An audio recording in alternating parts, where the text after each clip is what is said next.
தலைவர்கள் இருக்கிறாங்க. நீங்க குறிப்பிட்ட 2 பேரை கேட்டனால தலைவர்கள் பேரை சொல்றாங்க. அதனால வருகின்ற காலத்துல திராவிட முன்னேற்ற கழகத்தை வீழ்த்த வேண்டும்.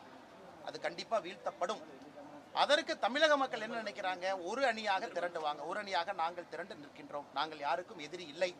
அதனால தான் ஏற்கனவே சொல்லியிருக்காங்கன்னா, தேசிய ஜனநாயக கூட்டணியில எந்த ஒரு கட்சியும் எந்த ஒரு தலைவரும் தாராளமா வரலாம், திமுகவை வீழ்த்த வேண்டும் என்று நினைத்தால். இந்த தேர்தல் களம் எப்படி இருக்கும்னு நினைக்கிறீங்க? ஏற்கனவே சொன்னது போலீங்கன்னா, தமிழக அரசியல் வரலாற்றில் ஒரு மிக வித்தியாசமான தேர்தல் களம்.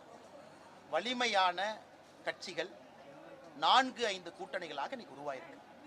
திமுக தலைமையிலான கூட்டணி, அதிமுக தலைமையிலான கூட்டணி, பாஜக தலைமையிலான தேசிய ஜனநாயக கூட்டணி, அண்ணன் சீமான் அவர்கள், அண்ணன் விஜய் அவர்கள். இன்னைக்கு 5 முனை போட்டி. இந்தியாவில் எங்கேயுமே 5 முனை போட்டியை நம்ம யாரும் பார்த்தது கிடையாது. எல்லாரும் வலிமையானவங்க தான். அண்ணன் சீமான் அவர்களும் அவருடைய வாக்கு வந்தியை தொடர்ந்து காட்டிட்டு இருக்காங்க. அது இடைத்தேர்தலாக இருந்தாலும் சரி, பாராளுமன்ற